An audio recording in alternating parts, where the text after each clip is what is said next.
Alright, hey guys, it's Cardo. DIY Detail sent out a care package to me. There are some products in here that I actually do not know what is in here, but I wanted to share this unboxing experience with you guys. Ivan LaCroix, which in case you guys don't know, he is a part of DIY Detail. He actually reached out to me on Instagram asking, hey Cardo, are you interested in any DIY Detail products? And I said, sure, why not? Send them out to me. So here it is, and I wanted to show you guys the unboxing experience so you can get an idea on what to expect when you purchase something from this brand. So let's get started.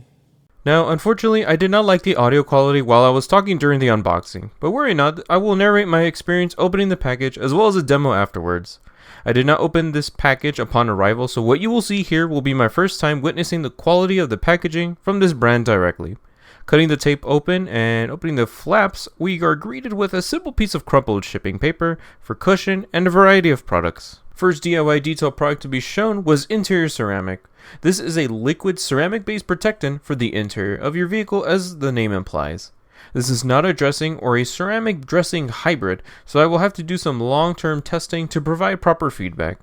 Digging inside the packaging are some sprayer heads and tubes for the selected products that require it. Need to include this in case you are using the chemicals right away. Next product was their popular and hyped Incredible Suds car shampoo. Now, first impressions is important, so after observing this dark purple, highly viscous soap, I take a whiff and it smells like Kool-Aid grape. There's a lot to talk about in this demo, so I won't spoil it just yet. Next product was Interior Clean and Protect. This product is an interior detailer for those light touch-ups and to add a layer of protection as well. To be honest, I was a bit confused as to why there was an interior detailer with protective additives. Like, if I want an interior detailer, I would prefer one with no protective additives and leave those products to more dedicated protectants and dressings. Not saying no to these kinds of products, but it is my personal preference. Next product for the unboxing was Quake Beads Graphene Infused Ceramic Sealant. This is a touch-free paint protectant similar to Geon's Wet Coat. Just like the soap, there is a lot to talk about, so I won't spoil it just yet. Next was Ceramic Gloss Detail Spray. As the name implies, it is a detail spray with ceramic technology. I usually use detail sprays for maintenance details to revitalize paint protectants or as a quick wipe down cleaner for the interior, so I'm glad I got a chance to test this product out. The final chemical was Rinseless Wash and Shine. Now, I am not a fan of rinseless washing. It is a process that my business nor my personal routine benefits from, but I occasionally use it as a glass cleaner or interior wipe down alternative. However, what caught my attention was the description on the back that you can use this product in a foam cannon. I will test this out on my own time, and I will let you guys know another day on how it went, or remain silent in disappointment. The last item was their clay towel. It has a perforated like clay material that is flexible even when unpacking this dry. There's not much to talk about other than it being a standard clay towel, and finally, some stickers as an add-on. And that wraps the unboxing experience. 6 chemicals, some sprayer heads, a clay towel, and some stickers. I do have some constructive feedback regarding the packaging. I mean, it was fine since the number of bottles took up the most space and the clay towel acting like cushion. However, I will note that none of the bottles were sealed on their necks with a protective inner cap or plastic seal to prevent the product from spilling. The exterior plastic cap is the only thing holding the contents, and I think these bottles could have been sealed. I am aware this will add to the overall cost of the product, but with prices almost competing with high-end brands that have a seal of some sort, this is a missed opportunity to provide a safe and high-quality unboxing experience. Of course, that is just my opinion. Now that we are done with the unboxing experience, we can then proceed with the product demo. I did primarily use my GoPro throughout the detail, so you can see what I'm doing. This is my first all GoPro detail, so let me know in the comments on what you think about the video footage if you want to see more videos like this. For this detail, we will be cleaning the exterior and interior of my 2021 Mercedes Metris van, giving each product a chance to tackle the stubborn dirt embedded. It is not that contaminated, so this will be more of a maintenance wash than a full detail. Up first, I start on the wheels and tires. In a bucket of water, I have several brushes for the job, and for my cleaner of choice, I will use Gtechnique's W5 Citrus APC at the 1:4 dilution for both the wheels and tires. For lubrication, I will not use the APC, but instead just a squirt of the DIY Details car shampoo. I am sure you can tell from camera that this really viscous product foams up a lot with the whole bucket filled with suds. Impressive to see, but that is not the focus here. DIY Detail did not send some products to tackle the wheels and tires, or even an APC as an alternative. Why show this part then, you may ask? Well, I just wanted to talk with you guys about my process. I cleaned the tires with some APC and a shampoo prime tire brush to rid the contaminants from the surface. I know it is not browning like a dedicated degreaser at a strong dilution, but this is more than enough to clean the rubber. After all, this is a maintenance detail, so no need to go with aggressive chemicals. Working on the other wheels and tires, there is something I noticed about adding a couple of drops of soap in my bucket. Even though it was a little bit of product, it was producing a lot of suds, but I think it might be too much though. Having a product that foams a lot may seem like a great feature at first, however, where do you draw the line when it becomes too much foam? This question is important when washing the car because having too much foam can work against you, with the suds clogging and reactivating in the intricate areas, making it tougher to rinse away, which means more water and more time. Some might praise thick shaving cream foam, and honestly, it is not a right or wrong answer. I simply have a different preference for the wash process. After the wheels and tires had been addressed, up next is the contact wash. I am using DI water in the bucket and in the pressure washer, which is my Krenzel 1322 TS at 1000 psi and 2 gallons per minute. To see the full potential of this product, I wanted to do a 1 full measured ounce of soap in my foam cannon and fill the rest with water, which is the 1:33 dilution ratio. I poured some water in the soap cup to dilute it and pour into my foam cannon. As you can clearly see, this is a really viscous product that is a bit tough to dilute and mix properly. For it to dissolve in the solution, you have to thoroughly mix this so it does not shoot undiluted soap from their foam cannon and prevent the product from foaming properly. As for my wash media, I also measured 1 ounce of soap to approximately 3.5 gallons of water, gently stirring the solution and adding the wash mitts and clay towel afterwards. Before contact washing, a quick pre-treatment was called to order to ensure a thorough clean can be achieved, and for this I used the same W5 APC. Stubborn grit like road grime, bird droppings, and other more abrasive contaminants won't come off with just water alone, so by pre-treating the area with an alkaline cleaner prior to rinsing will increase the cleaning potential without touching the vehicle. I spray the solution and let it do its thing for about 2 minutes before rinsing away. Now you can tell from the footage that I am not applying the cleaner to the lower third of the vehicle like you would traditionally. Reason being is that the bird droppings were getting out of hand, so I carefully inspect and pre-treat the areas that I would think would require more attention before more abrasive techniques. After thoroughly pre-treating the areas, I move on to the next step, the contact wash. The objective of the contact wash is to wash the vehicle with a gentle wash mitt first and then follow up with a clay towel to remove any potential embedded contaminants. Like the pre-treatment stage, I will work in small sections because I want the fresh suds to stay on the surface for when I start claying it. Up first is the roof. I lather the whole surface with some surprisingly thick suds that I am certain will remain for a while. Using a soap primed long reach wash mitt, I cover the areas where my arm wouldn't be able to reach. From initial impressions on how this soap performs, I will say that the Incredible Suds product is interesting to say the least. A single ounce in the foam cannon on top of a single ounce in the wash media creates plenty of lubrication for the wash mitt to glide around. The surface feels slick and the bubbles linger for a while, not flashing or fizzing away like other cheaply made soaps. Nice to see this after second guessing its viscous properties. After tackling the roof and windshield with the wash mitt, I proceed to clay the freshly cleansed area. Now the intent of this test is to see how much this clay towel can decontaminate without having to use a dedicated clay bar or similar tool. So by using the soap as lubrication, I work in the towel to dislodge any embedded impurities that did not come off during the wash process. This towel is really flexible, I must say. It molds to any gaps and body panels with ease. It is not too stiff nor soft. And most importantly, I can feel the panel getting slicker with each pass, which is an indicator that the clay is indeed doing work. Ever since I had purchased this van, I had never clayed the roof, even when I did that decon video a while back. Link to that below. So with this clay towel, being able to smoothen out the surface is impressive, given the bombardment of stuck-on particles. I might pick up another towel or two for my maintenance washes for the vehicles that didn't need a strip wash.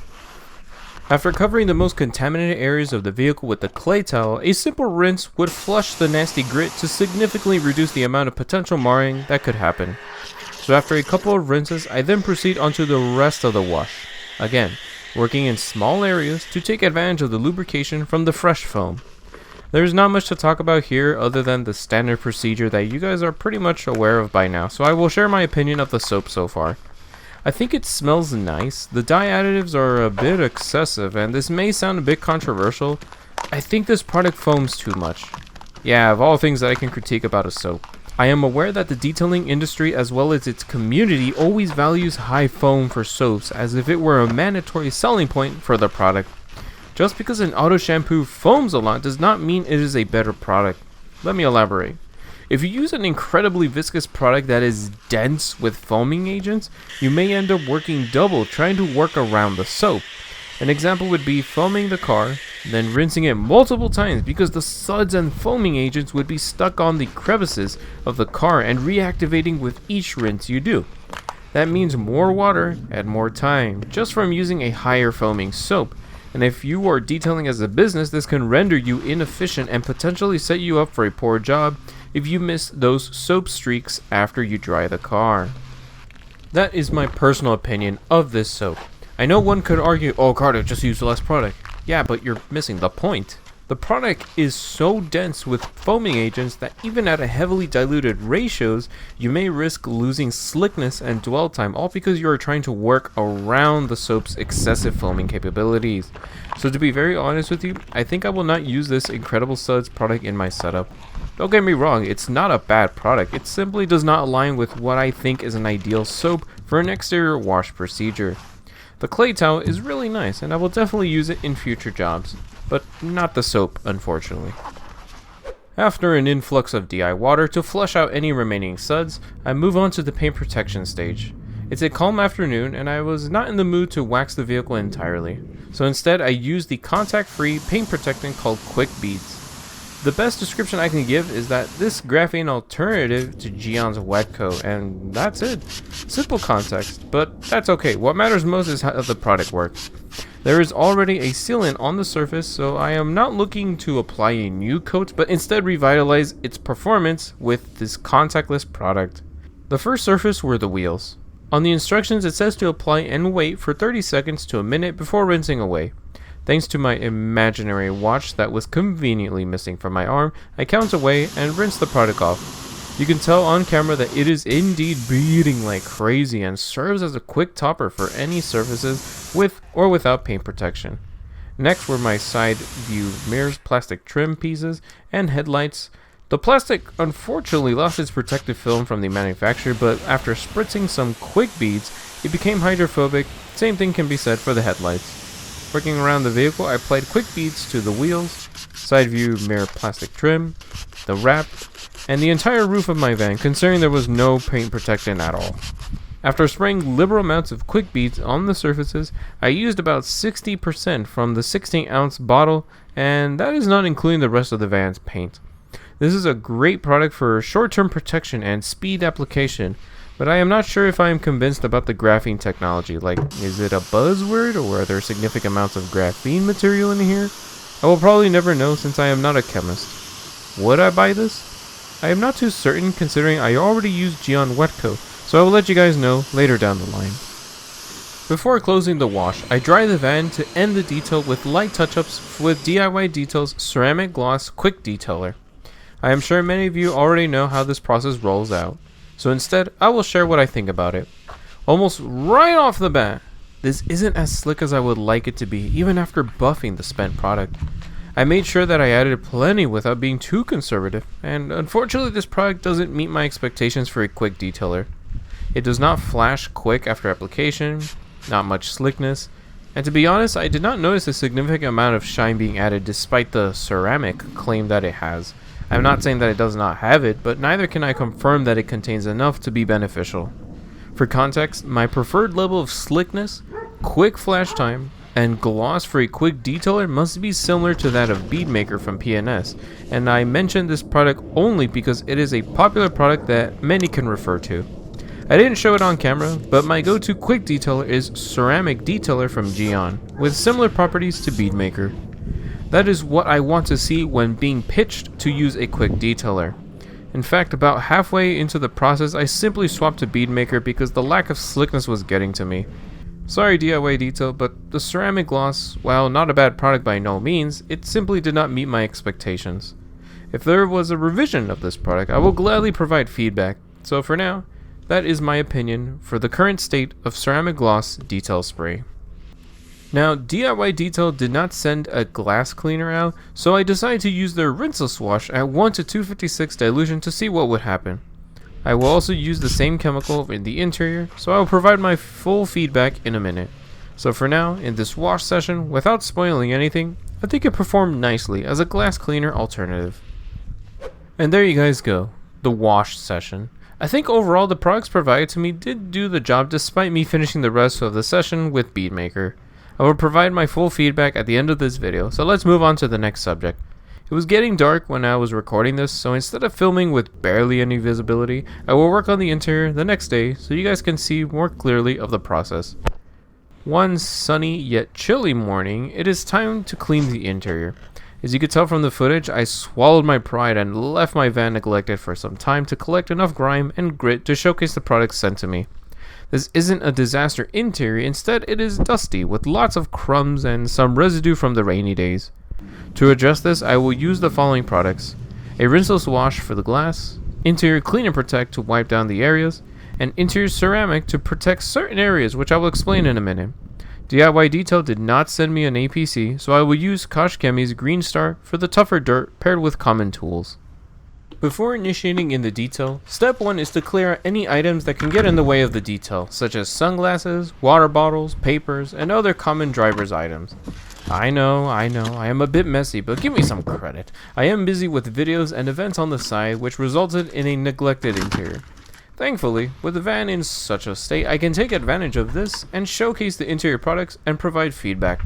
This interior detail isn't going to be a full-fledged clean of the century. Instead, it will be a gentle vac wipe down combo, that is all. Before spraying any chemicals, a dry clean of the interior was called to order. Here I use a soft synthetic detail brush in my favorite color to brush out any loose grit from the crevices and hard to reach areas for a gentle dust. Removing a bulk of the crud and rocks will help achieve a higher level of clean before the chemical influx and physical agitation, so this step is a must for any interior detail. After a dry clean, we can then start the actual interior clean. Here I will use a DIY Detail Interior Clean and Protect, which to my guessing is simply an all-in-one cleaner with protective additives mixed in the blend. For this procedure, I will add a couple of sprays on my towel and work in the chemical on the dusty surfaces with little to no force. Upon first impression, it smells nice, like a fresh cologne, and I didn't notice any smears or residues being left behind. It felt smooth to the touch, which is something I look for in an interior product. Now, don't do this with any all-in-one cleaner, but I sprayed some on the glass to see if there were any streaks left behind. And surprisingly, I did not see any under the rays of the sun, even without cleaning the glass beforehand. So I will note that the glass did become a lot slicker than the untreated area. So this tells me there is something in the blend that is leaving protection behind. Because I don't see anything, this might be the UV inhibitors, not the shine additives. In fact, I don't think that this has any.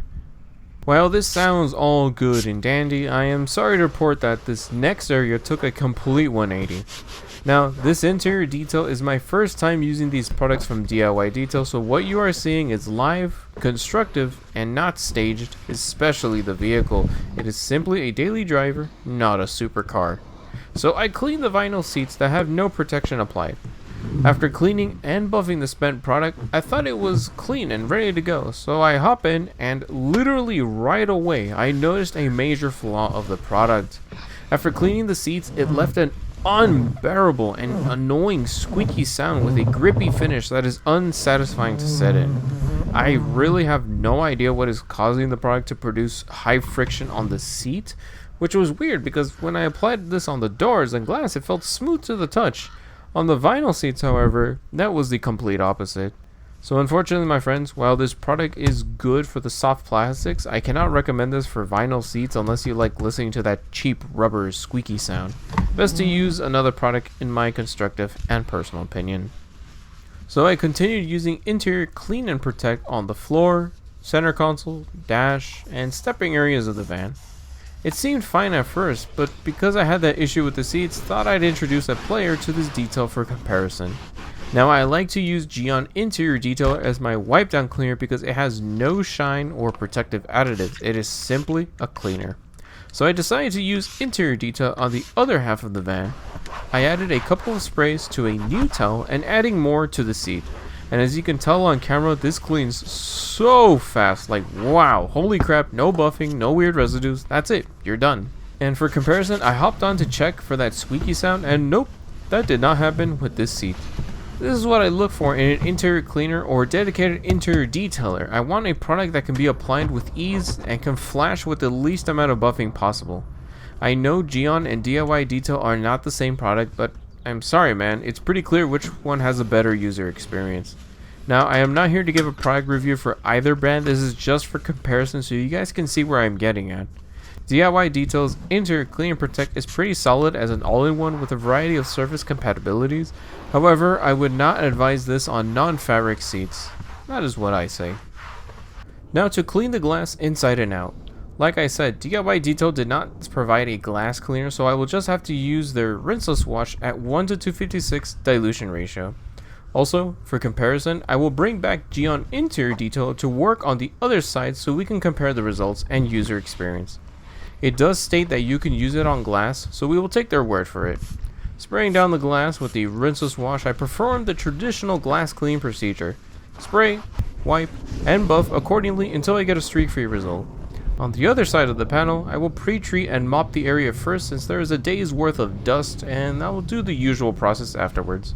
After a couple of wipes and a thorough inspection, I can say that this rinseless wash at 1 to 256 dilution performed well as a glass cleaner alternative.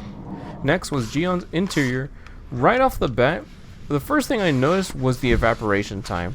It flashes incredibly quick with no residues or streaks left behind, and even if the product did dry, you can reactivate the solution with ease. Now, I understand that I cannot compare DIY Detail Rinseless Wash and Geon Interior Detail 1-to-1 because they are completely different categories. But in terms of ease of use, I will have to give that trophy to Geon, only because of the evaporation time. You can use a rinseless wash as a cleaner for the interior, and trust, I have used them in the past, but I can see that there are chances of leaving polymer spots behind if not treated. So instead, I will use a cleaner that has no polymers and can flash with ease, especially on porous plastics. Would I use the rinseless wash from DIY Detail? Absolutely. I can see the use cases for this product and I will gladly implement this in my details. I will just have to work around the flaws that can easily be managed. And finally, the floor mats. I will be using an APC to clean them, and as for the protection, I will not be adding anything because I already applied interior ceramic on them about a week ago, so we can see how they've been holding up. It had been raining recently here in California, so that means traffic film, mud, grit, rocks, and other impurities linger on the floor mats. To clean them, I use Koch Chemi's Green Start at 1-to-4 dilution and a fender brush to agitate the cleaner. A simple rinse will blast off the loose grit, and as you can see, it is still hydrophobic from the interior ceramic protection about a week ago. If it's this hydrophobic, then I am certain that the grime wouldn't embed itself that much, so cleaning these mats would be a breeze. On the other mats, I only rinsed it because I don't carry any passengers on my van, and realistically speaking, it was just dusty, so a rinse and dry wipe was more than enough. Using a microfiber towel and with the help of Geon's Interior Detailer, got these mats in a clean condition to be placed back inside the van. This was not difficult by any means, but it does give me some insight on how interior ceramic performs on a dirty surface, not just common areas like the seats and trim. After 2 days of filming and several hours of labor, I can finally conclude my DIY Detail products' first impressions. With a total of 6 chemicals and 1 clay towel, I will separate them on my detailing cart, the left being I liked it, middle being neutral, and the right side being I did not like it. Again, this is not a product review. What I'm about to say is subjective, and this is based off my own opinion and first impressions. So if you agree, or not, let me know in the comment section down below. There's not much to talk about the clay towel. It works as intended and is flexible with its porous design molding to any panel. It picks up contaminants easily like a regular clay bar and is mostly effective during the wash process with the suds and plenty of lubrication on the towel. I enjoyed using this, and I will include this product for my decon services or as a quick clay for any more stubborn grit. I will let you guys know, if anything, about its long-term use. First chemical product is Rinseless Wash. I will say that the first impressions left me quite impressed. It works well, has a variety of use cases with the respective dilution ratio, and has a delicious scent. I can argue that this is better than ONR, so without spoiling much information, I will put this on the left side of the cart, being that I enjoyed this product and I will definitely use this in my work routine. If you want to see this product in action on my next video, make sure to let me know in the comment section below. Next is Incredible Suds. I will be transparent with you guys, this is a mixed bag. While it did foam nicely on the car, has a somewhat pleasant scent, and enough lubrication, I think it foams too much though. Yeah, of all things I can critique about a soap, the Suds was way too much for me. I know some people like more foam, and really there's nothing wrong with having more if that's what you are looking for. In my personal opinion, I think this product foams too much to the point where even diluting it at 1:33 ratio still reactivated numerous of times on the crevices of my van, making a frustrating rinsing session with more water and time being added to the detail, which is a serious flaw if you're detailing as a business. I can't say I enjoyed using this, and neither can I say I didn't like it, so I will be neutral and place it in the middle. You guys will have to try it out yourself if you're interested, but if your work routine aligns with mine, then you are not missing out, and you can safely skip this one entirely. Next on the list is Quick Beads Graphene Infused Ceramic Sealant. Like I said earlier, this is a graphene version of Geon's Wet Coat, an effortless spray on and rinse off paint protectant. Straight up, I enjoyed this product. The application is easy, and if you follow the instructions, you can achieve insane hydrophobicity on any surface. Of course, this is not a long-term, highly durable sealant like other dedicated paint protectants. Instead, this is a quick topper or a booster for already existing waxes, sealants, coatings, or even bare paint as demonstrated on the roof of my van. I will definitely use this in my details, so expect this product to appear from time to time. Next is Interior Clean and Protect Interior Detailer. As the name implies, it is a quick detailer with protective additives meant to do light cleanups. On the plastics, it seemed to work as intended, leaving it a soft, non-greasy feel. That unfortunately changed when I got to the seats. It left them in a squeaky and grippy state that is unbearable to feel and listen to while I'm driving. When I think of quick detailer, the first thing that comes to mind is quick, as in it's a simple wipe on, buff off, and no other steps after that. With this product, however, I had to go back to the seats and remove that residue because it was bothering me throughout the detail and on the road. I do think this is because of the protective additives that are in the blend, but I have no way of confirming this. Perhaps if there was a revision of this product without the additives, maybe it can compete with other interior quick detailers in the market that have a better user experience and shorter evaporation time. So from first impressions, I think this product is solid when it comes to the plastics, and I personally wouldn't use it on non-fabric seats, which defeats the whole purpose of a interior detailer designed to cover all surfaces. Last but not least is Interior Ceramic. This is an odd one. When I see ceramic in the name and seeing that hefty price tag on their website, I believe this is a dedicated ceramic coating for the interior. So my question is, why should I choose this over a dressing? I am not too entirely sure myself, since coatings and dressings vary in shine levels and how they feel after a period of time. DIY Details Interior Ceramic works as intended from my testing. Personally, I prefer a classic water-based dressing because I can control the shine level and how it feels after application. So while not a bad product by any means, like really, it is not a bad product, it actually works as intended. Some might find this enjoyable. I simply do not see myself using this product from a realistic manner. Again, it's not a bad product. I do not have any constructive feedback for it. I am simply not the target audience for this. Hope this is understandable.